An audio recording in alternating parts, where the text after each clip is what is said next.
在小区门口，我看到了一则通知：3单元沈念女士于9月28日遭遇高空坠物，抢救无效身亡，深感惋惜，仅此讣告。按理说，这就是一则简单的讣告，没有什么恐怖的地方，却看得我后背直发毛。因为9月28日是明天，而且沈念是我的名字。事情要从5天前，也就是9月22日说起。那是第一次有人在小区门口张贴讣告：3单元王定国先生于9月23日惨遭车祸，不幸去世，深感哀痛，仅此讣告。所有的居民，包括我在内，都感到一头雾水。长这么大，也不是没遇到过死人的情况，可哪有来自明天的死讯？于是有人把讣告内容拍到了社区群里，询问是不是书写错误。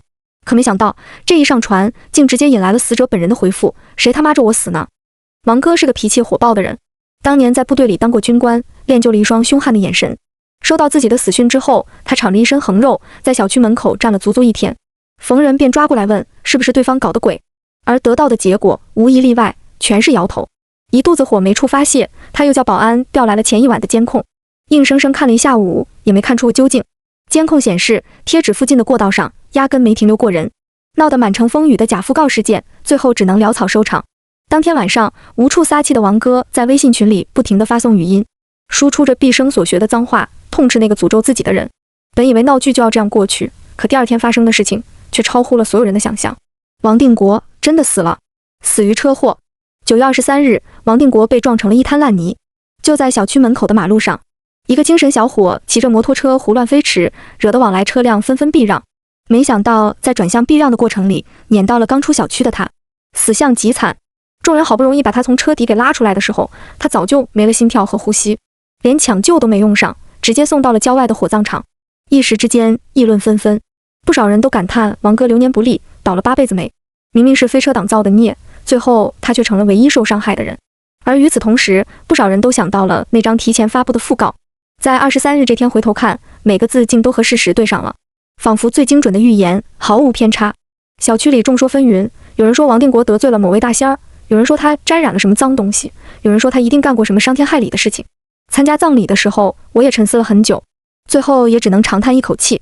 这件事情完全超出了我的认知。如果说讣告的事情到这里就戛然而止，再无踪迹，那顶多只能成为众人短时间内的谈资。在茶余饭后，龚大叔大婶们探讨一下诡异和神灵，鼓吹一下所谓的敬畏之心。等半年以后再提起，可能都没几个人还能想得起来。但接下来的事情却让整个社区的人知道，原来讣告事件远远没有结束，反而才刚开始。9月24日，王定国葬礼当晚，小区里响着浅浅的锣声，就算在5楼，也能隐隐听到家属的啜泣。微信群里也是罕见的无人说话，就连平常每日刷屏的广告也没有出现，以表默哀之情。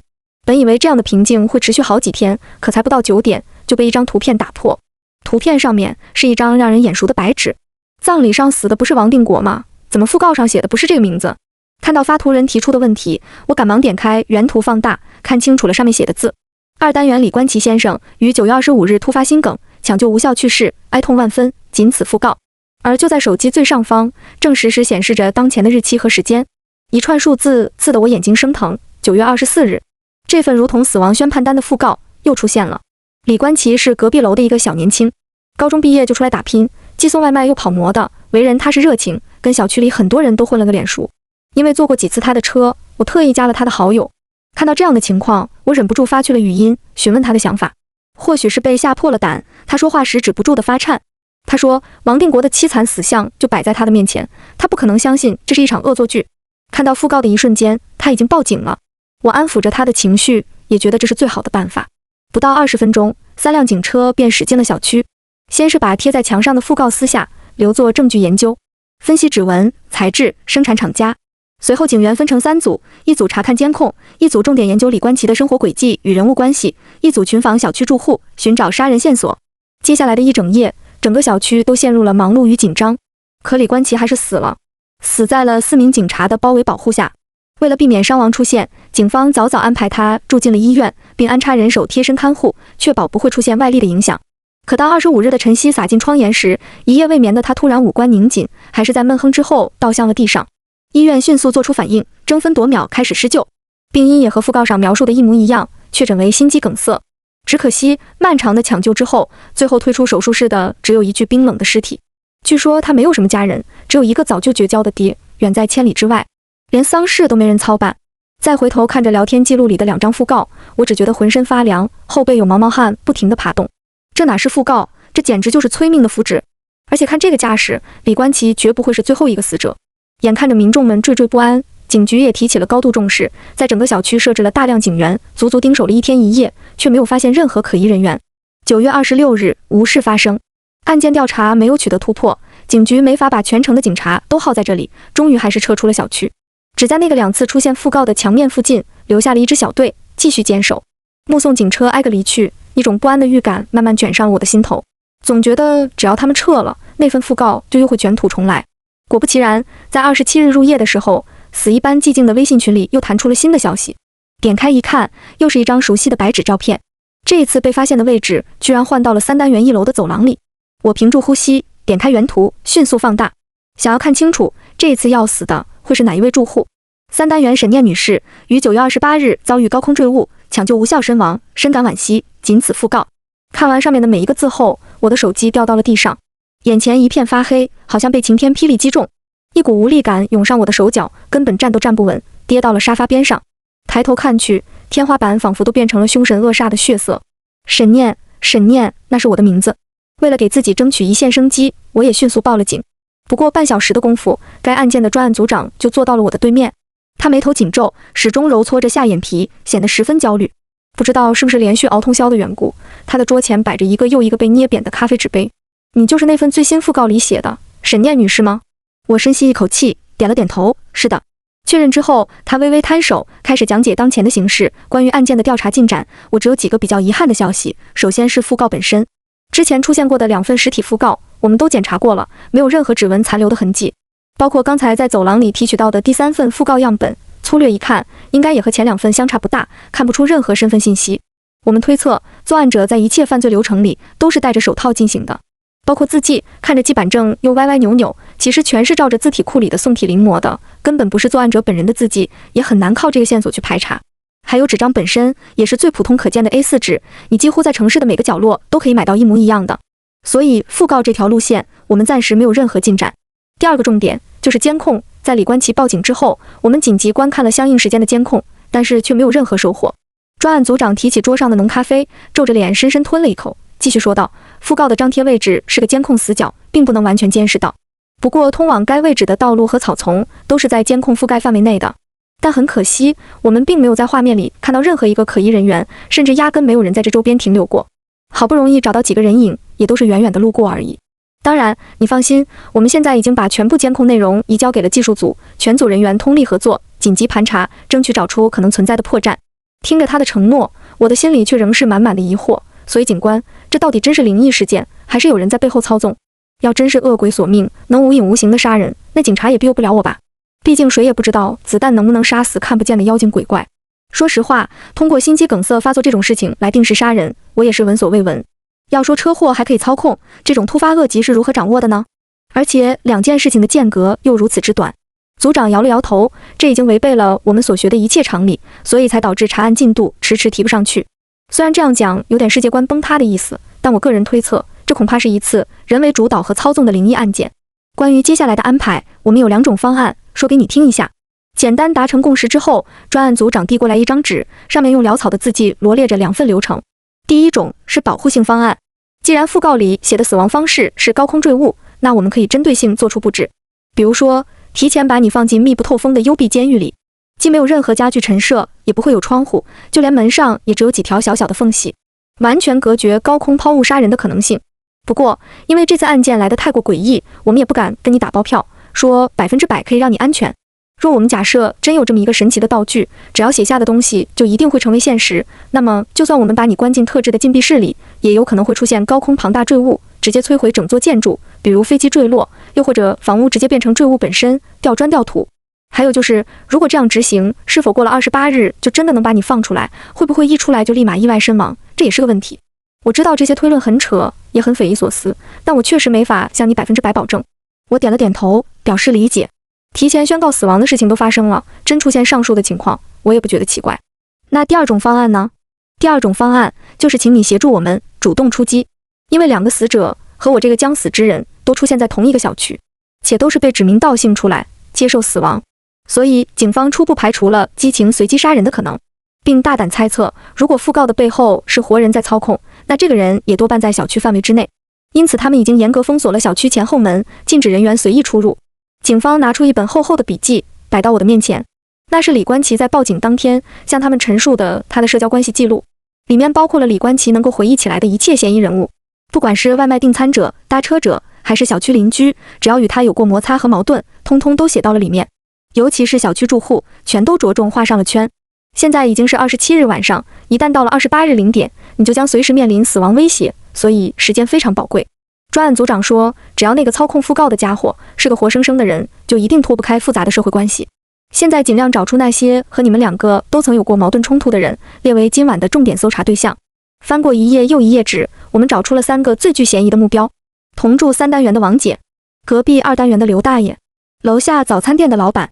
我算是个脾气温和的人，李冠奇也相差不大，很少有得罪人的时候，因此这些列举出来的矛盾其实都算不上什么仇恨，顶多能说是小小摩擦。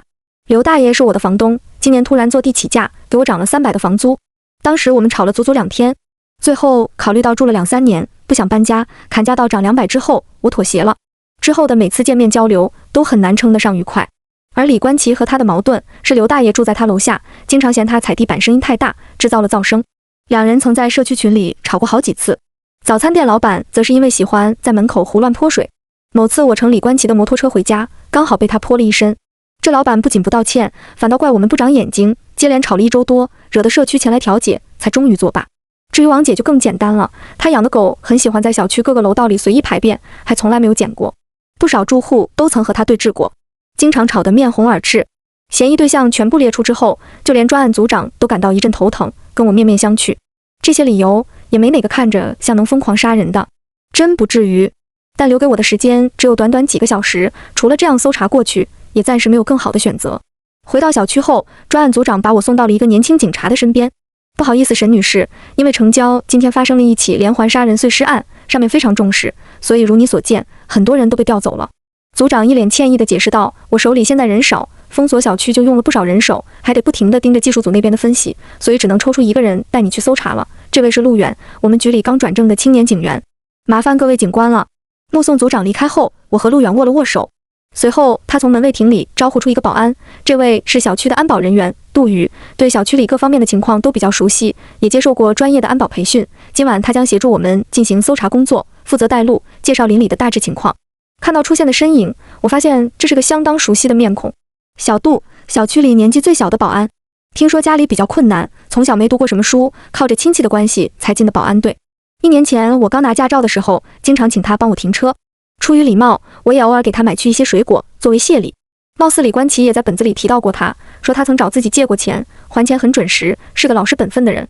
介绍身份后，陆源警官带着我们出发，并对我做了嘱咐，沈小姐，我辅修过心理学，会一些微表情分析。待会儿敲门时，你站在最前面，让我观察一下对方的表情波动，判断其是否有强烈的紧张感。这一次案件时间紧，证据链严重缺乏，必须采用一些特别的手段侦查，来确保你的人身安全了。我赶紧点头，好的。可接下来的调查却让我们无比失望。首先去的是3单元王姐家，她看到我的时候，表情根本没有一丝波澜，甚至都不知道小区死了2个人的事情。她的房子里养了5-6条不同品种的狗，收拾得不太干净，飘散着隐隐可闻的臭味。窗帘整日拉着，除了独自遛狗，基本不会出门。因为经常挨骂，所以连小区群都早就屏蔽了，从来没有看过。我们不管是问询还是搜查，都没有发现任何破绽。按他所说，真要想把那些指责过他的人都杀了，我还排不到前20个。紧接着，我们找到了早餐店老板，他见到我时，同样没有流露出任何异常表情。陆远带着我们搜索了他的住所和店铺，每一寸都搜了个遍，也没发现任何不合理的东西。费了很长时间，也只能无奈而归。最后一个刘大爷，我们甚至连面都没见到，站在门口敲了很久，无人应答。打了电话才知道，他早就被儿子接到外地去旅游了，最近1周都不在本地。收到对方发回来的各种票据和自拍后，陆远在刘大爷的名字上也打了一个大大的叉。无功而返，时间已经到了晚上10点半。见我忧心忡忡，陆远拍了拍我的肩膀，示意我放松。他拿出李冠奇的本子，与我开始进行第2轮勾画。这一次扩大了嫌疑范围，只要是我们2人都有过较深印象的住户，通通都算了进去。这下重合的范围足足扩大到了10多个人。前2次事故，一次发生在中午，一次发生在清晨，所以你也不用太担心时间的问题，不是说12点到了就一定会当场死亡，我们还有时间继续查。只要揪出真凶，我想一定有让讣告失效的手段。宽慰我之后，陆远又看向了一旁的保安杜宇，小杜，这次圈出的名单里有你的名字，既然你已经在这里了，那就先去看看你的宿舍吧。杜宇先是一愣，随后浅浅一笑，好的，陆警官。小区给保安准备的宿舍是简单朴素的一室一厅，算不上宽阔的客厅，配上一个颇为逼仄的卧室。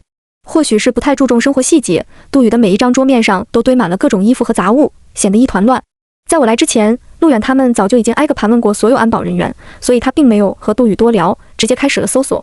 眼看着时间逐渐流逝，为了提高速度，趁他们在检查客厅的时候，我独自钻进了杜宇的卧室，简单看了一圈，除了有些脏乱以外，并没有发现什么异样。于是我准备回去看看他们的进展，可走出房门时，我不小心碰掉了桌上的笔，它顺着地板滚到了墙角。看着这支笔，我突然有些愣神，总觉得有点奇怪。他的房间里堆满了杂物，到处摆放，可以说是什么都有，但唯独没有一张纸。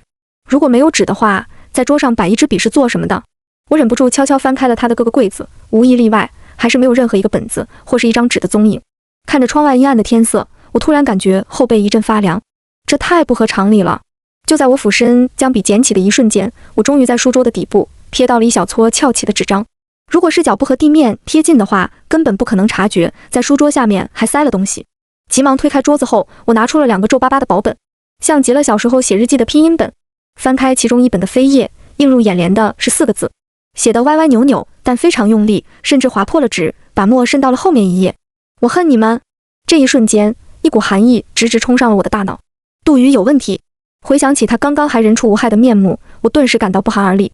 不敢有任何迟疑，我立马走出卧室，想要把我的发现告诉陆远警官。可没想到，我刚踏出卧室的大门，就看到了悚然的一幕。昏暗的灯光里，陆警官居然瘫倒在地上，而杜宇的手中正拿着一根沾血的铁棍。他看着突然出现的我，又看了看我手中紧握的本子，立马咧紧了嘴，狠狠地咬动牙齿，果然被你发现了。随后不等我的回应，他就举着铁棍朝我的方向走来，大门已经被我用钥匙反锁了，你也跑不了。看着他满是血丝的双眼，我的心脏狂跳，几乎快要挤出胸口。眼看着他就要朝我冲过来了，瘫在地上的陆警官突然扬起了胳膊，狠狠地将他拽住，拖在了原地。几乎拧在一起的五官显示着他的痛苦，用尽全身的力气，他才勉强对我吐出几个字：锁门。报警。杜宇见他碍事，更是发了狠，风一样的往下挥锤，打得他头破血流。夜幕映照下，看得我心惊胆战，但我来不及心疼陆警官，我只能赶紧溜回了卧室，紧紧把门反锁。为了防止被暴力破门，我使了浑身解数，才终于把桌子推到了门前，死死抵住。听着门外暴雨般的踹门声，我捂着胸口按下了电话。可等待我的只有一阵冷漠的嘟声。这个房间里居然装了高强度的信号屏蔽器，找不到任何一丁点信号。而窗外则是6楼的高空，我也不可能翻窗逃走。我只能不停地祈祷，希望警方能察觉到不对劲，前来支援。一股绝望的气息涌进房间，让我几乎窒息。门外不停地传来噼啪作响的踹打声，以及杜宇歇斯底里的怒骂声。我花了好几分钟时间，才终于将心情勉强平复下来。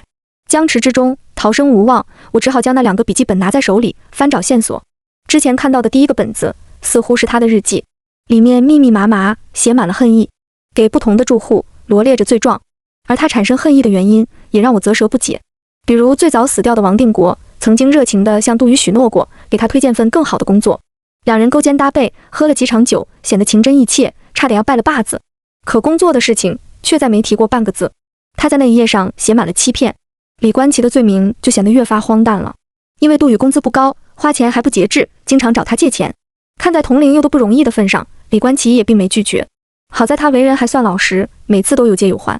本来算是一桩好事，可坏就坏在行业不景气，李冠奇的收入也逐年下降。到了最近几个月，杜宇找他借钱，他全都拒绝了。每次听到他拒绝的话，杜宇的内心都会五味杂陈，不是滋味，以至于慢慢升起了厌恶。至于我，则是因为刚搬来时对他颇为照顾，经常分他水果零食，像个温暖的姐姐。后来却变得越来越冷漠，连打招呼都越来越少。看着我的过错，我十分疑惑，只觉得无妄之灾莫名砸到了头顶。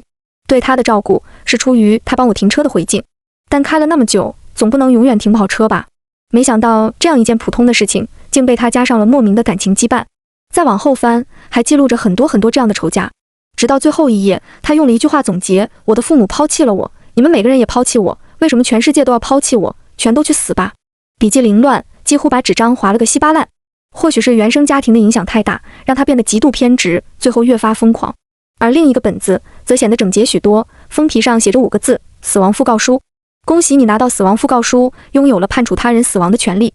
本书共有30页，每页均有1份讣告模板，请将需要处死的人填进讣告模板中，并写上日期和死因。写下之后，请将讣告内容誊抄并张贴出去。当知晓讣告且认识死者的人数超过10人时，讣告内容生效。无论如何，对方都将如此死去。讣告中的死亡日期需限定在填写日期之后的1到3天。注意，请勿让该书靠近火焰，文字遭遇焚烧后将失去效果。看到关于这本书的介绍后，我终于恍然大悟，他就是利用这本书来实现所谓的死亡预言。或许也正是这本书，把他本来放在心底的偏执和疯狂彻底激发。当拥有了隔空处死他人的权利后，隐藏的恨全都变成了无边的杀意和肆无忌惮。现在的时间已经到了11点半，我必须想办法尽快烧掉这本邪恶的书册，否则一旦过了12点，就算能等到警方的支援，我或许也会提前死于讣告中的高空坠物。